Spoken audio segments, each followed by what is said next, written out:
이부 새벽 기도에 나오신 여러분 환영 축복합니다. 우리 찬송가 14장 찬양으로 하나님께 찬양 드리겠습니다. 14장입니다.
시간 우리에게 주신 하나님의 말씀은 마태복음 22장 15절에서 22절까지 말씀입니다.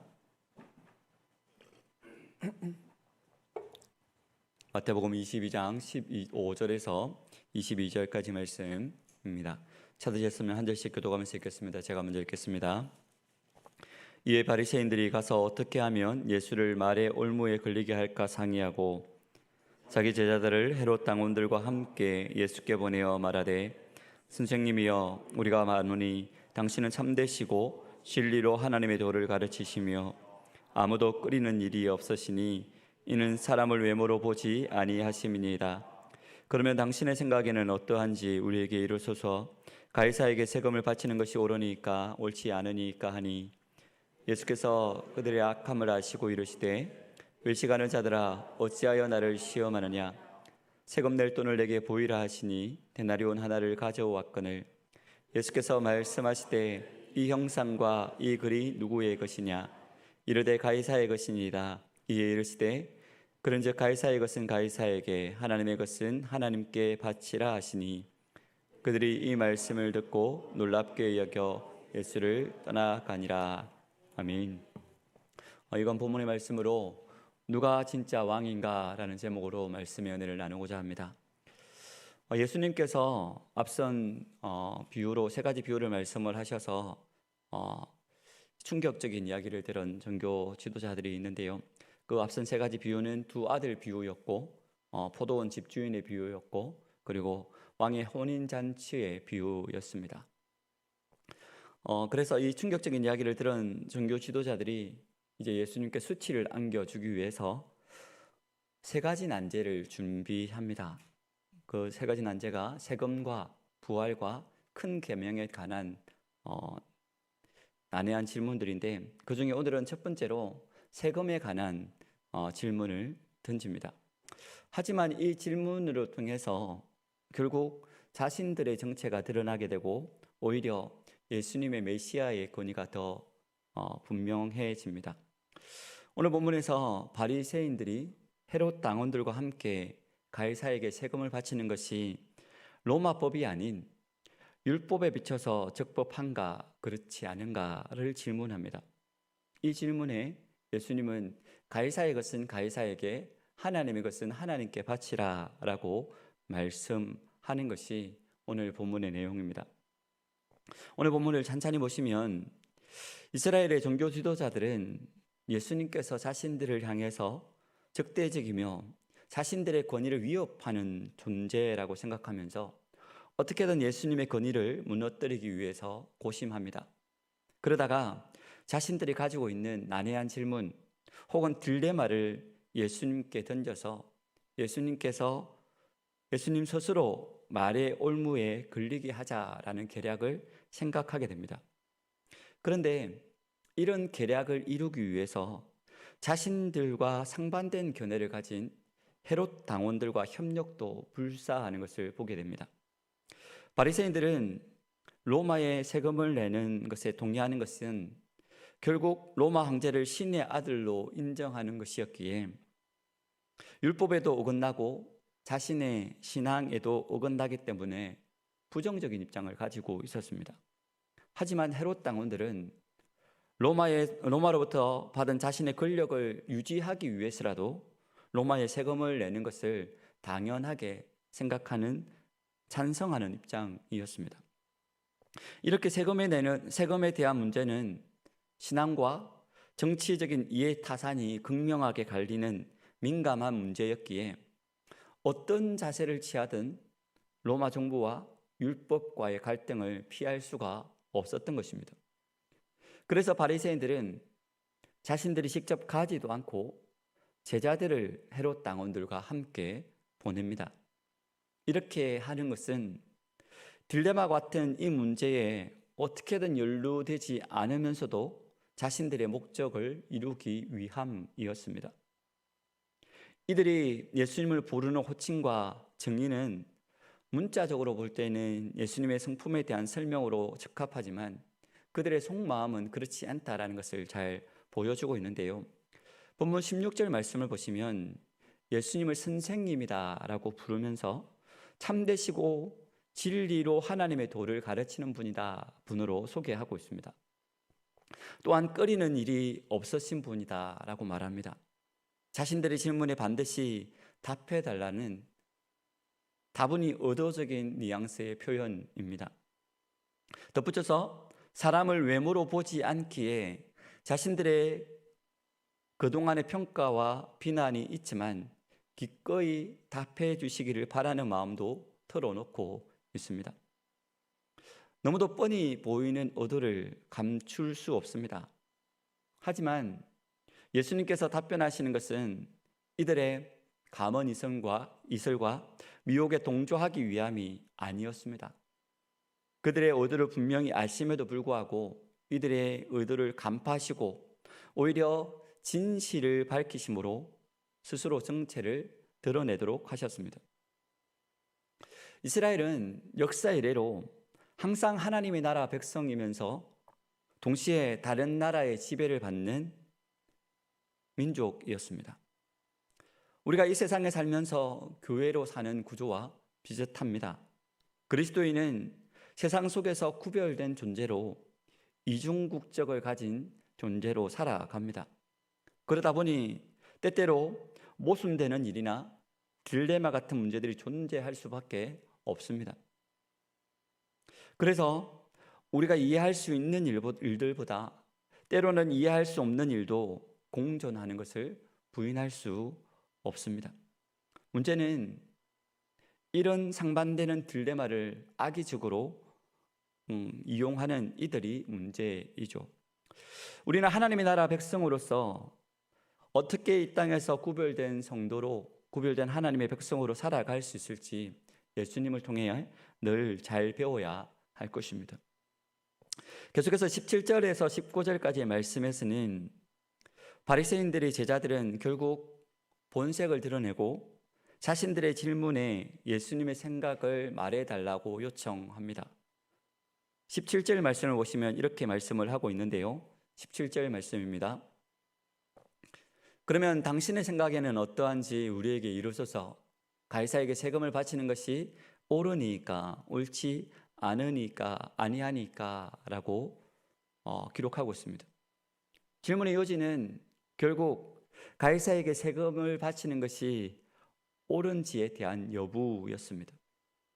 예수님은 이들의 악함을 아시고 그들을 외식하는 자들, 자신을 시험하는 자들이라고 말씀을 하십니다.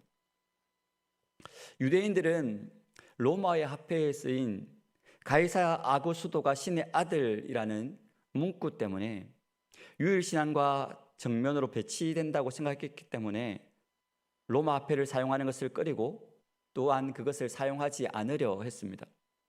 로마는 이런 유대인들의 특성을 이해하고 그 소요를 잠재우기 위해서 일상에서 통용되는 화폐를 유대인 자체적으로 발행할 수 있도록 허용해 주었습니다. 하지만 로마에 내는 인두세, 곧 세금은 로마 화폐로만 사용하도록 했습니다. 그래서 유대인들은 평소에는 자신들이 만든 자체 화폐를 사용을 했고 로마 화폐는 사용하지 않았습니다. 그것을 사용하면 결국 그 안에 적힌 문구를 인정하는 것이고 이것은 로마를 인정하는 것을 넘어 하나님 외에 다른 우상을 섬기는 것이라고 생각하면서 로마 화폐를 사용하지 않았던 것이죠. 그런데 예수님께 지금 가이사에게 세금을 바치는 것이 옳은지의 여부를 질문하자 예수님은 그들에게 데나리온 하나를 가져오라라고 합니다. 그 동전 바로 위에 문구가 써 있었던 것입니다. 세금의 문제는 찬성한다면 유대인들에게 신성 모독과 매국노라는 비판을 받을 수밖에 없었고 반대하면 로마에 대한 반역과 그 체제 위협 세력이라고 고발되거나 체포될 수밖에 없는 문제였습니다.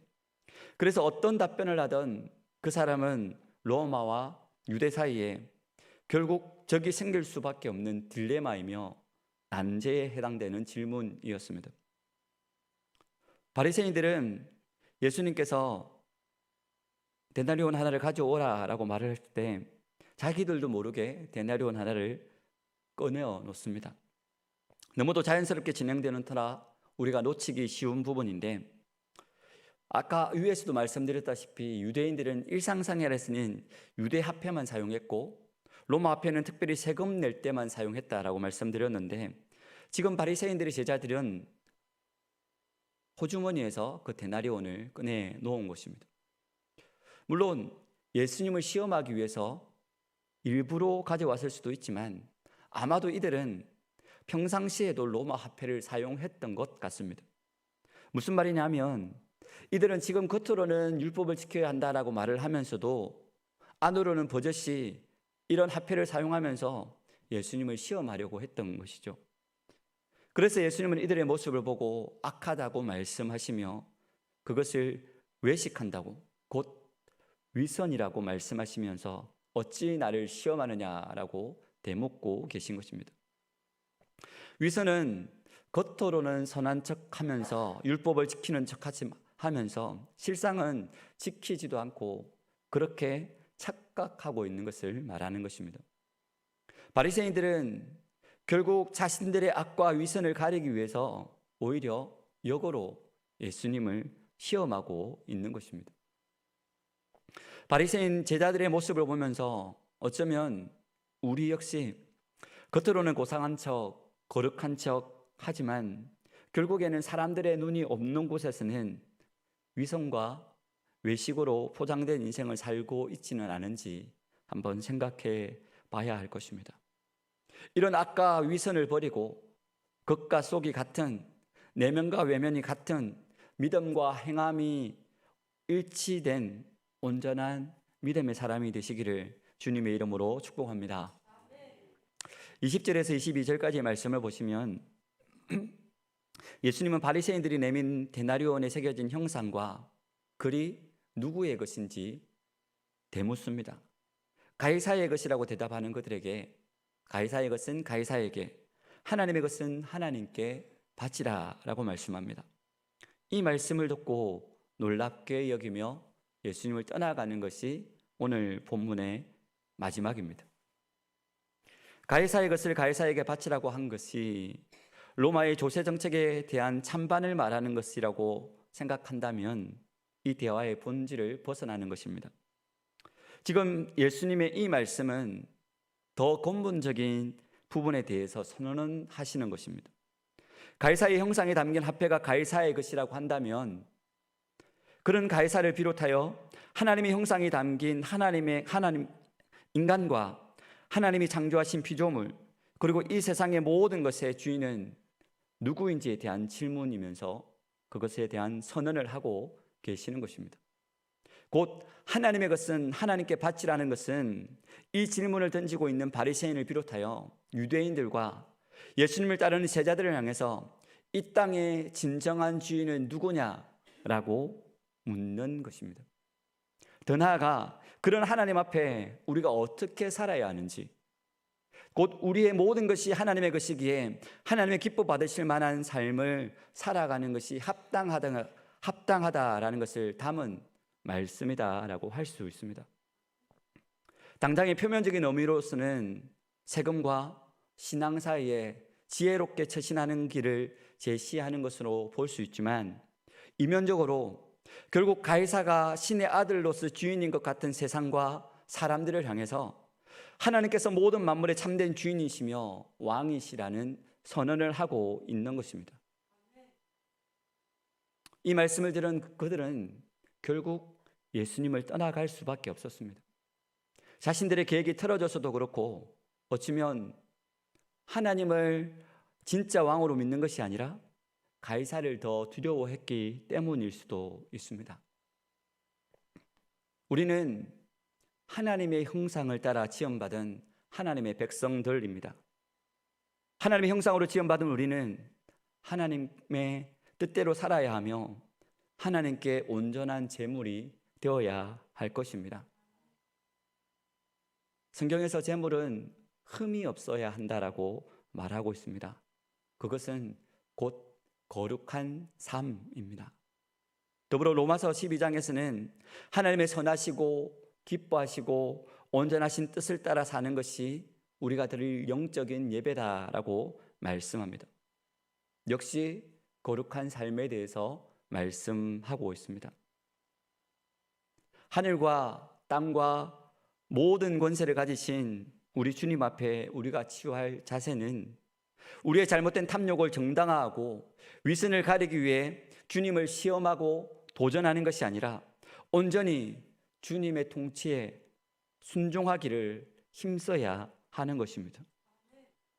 오늘 하루도 우리가 비록 이 땅에서 살아가고 있지만 우리의 생명의 주관자이시며 우리의 왕이신 하나님의 백성으로 하나님의 말씀에 순종하고 하나님께 거룩한 삶으로 살아가는 저와 여러분의 삶이 되시기를 주님의 이름으로 축복합니다. 기도하겠습니다.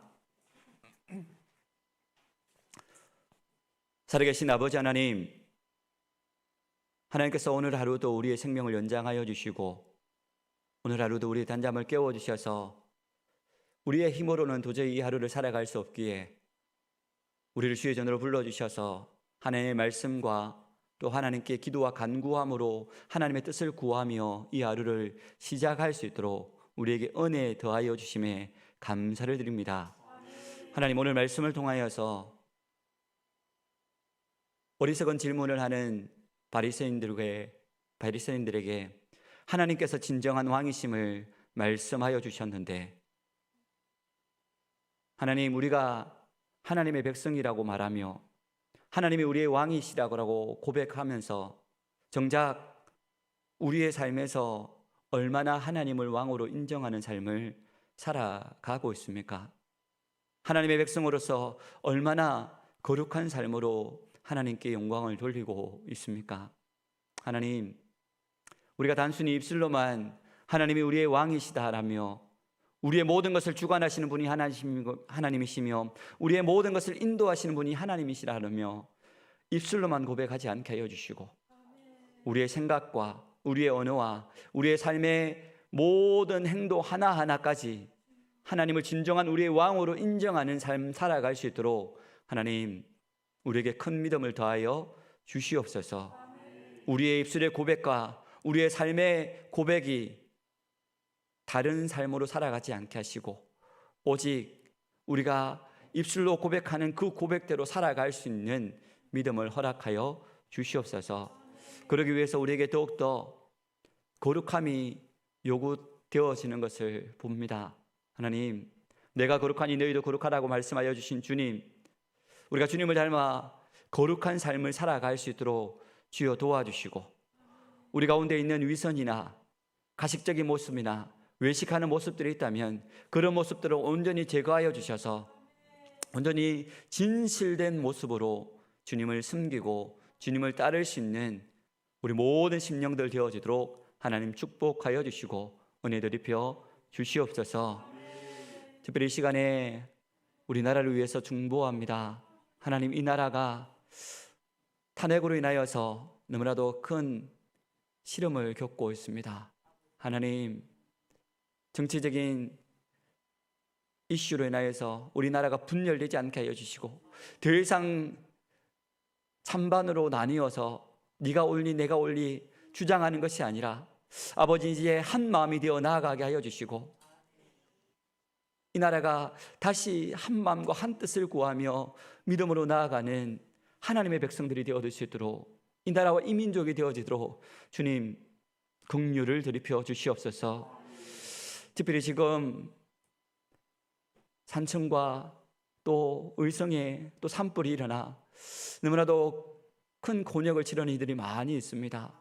불길이 잡히는 듯 하더니만 강한 바람을 인하여서 불길이 더 많이 확산되어져서 더 큰 어려움을 겪고 있습니다. 하나님, 이것으로 인해 고통당하고 있는 사람들을 하나님께서 위로하여 주시고 하루속히 불길이 잡혀서 이 어려움들을 회복시켜 주시옵소서. 아버지 하나님, 이 나라가 이 당한 이 문제들을 바라보며 우리 그리스도인들이 더욱더 깨어 기도하게 하여 주시고 하나님의 긍휼을 구하며 나아갈 수 있는 믿음의 백성들 되어지도록 하나님 축복하여 주시옵소서. 오늘 또 교회 사역을 위해 기도합니다. 하요 중보기도 모임이 오늘 오전에 있습니다. 매주 드려지는 하요 중보기도 모임이 그냥 단순히 식상한 습관적인 형식적인 모임이 되지 않게 하여 주시고 기도의 용사들이 깨어 일어나 하나님의 뜻을 구하며 하나님의 은혜를 구할 때에 하나님께서 하늘의 문을 열어주시고 기도하는 모든 기도의 제목들마다 응답되어지는 놀라운 기적의 역사가 나타날 수 있도록 주님 축복하여 주시옵소서. 기도의 용사들이 함께 모여 이 나라와 민족을 위해 우리 교회를 위해 이 지역과 이 사회를 위해 기도할 때에 아버지 하나님 구하는 기도의 제목들이 응답되어지게 하여 주시되 하나님의 뜻대로 하나님의 방법대로 응답되어지게 하여 주시옵소서. 또한 바이블키 성경대학과 또 성경의 맥 구약반이 오늘 또 시작이 되어집니다. 하나님, 교회는 하나님의 말씀을 가르치고 배우는 곳이라 하셨사온데 우리가 하나님의 말씀을 배우는 일에 더욱더 힘쓰게 하여 주시고 그리하여서 하나님의 뜻을 또 하나님에 대해서 분명히 알게 하여 주시고 하나님을 바로 알고 바로 섬길 수 있는 믿음의 백성들 되어 줄 수 있도록 주님 축복하여 주시고 은혜를 드리펴 주시옵소서. 이 시간에도 우리가 누구에게도 말할 수 없는 기도의 제목들을 가지고 또 마음의 소원들을 가지고 주님 앞에 나아갑니다. 하나님, 우리의 모든 상황을 아시는 주님이시지만 우리의 목소리를 듣고 싶어서 우리를 부르신 주님, 이 아침에 우리가 주님 앞에 간절히 기도합니다. 하나님, 우리가 구하는 모든 구하는 것들이 우리의 뜻을 위한 우리의 유익을 위한 기도가 되지 않게 하시고 하나님의 나라와 하나님의 뜻을 위한 기도가 되어지게 하여 주시고 이 그렇게 하나님의 나라를 위한 기도를 할 때에 하나님께서 우리 가운데 마음껏 응답하여 주시고 운행하여 주시옵소서. 이 시간에 우리 가운데 함께 하실, 운행하실 하나님을 기대하오며 감사드리며 살아계신 주 예수 그리스도 이름으로 기도드리옵나이다. 아멘. 계속해서 개인적인 기도 제목으로 기도하시다가 가시길 바랍니다.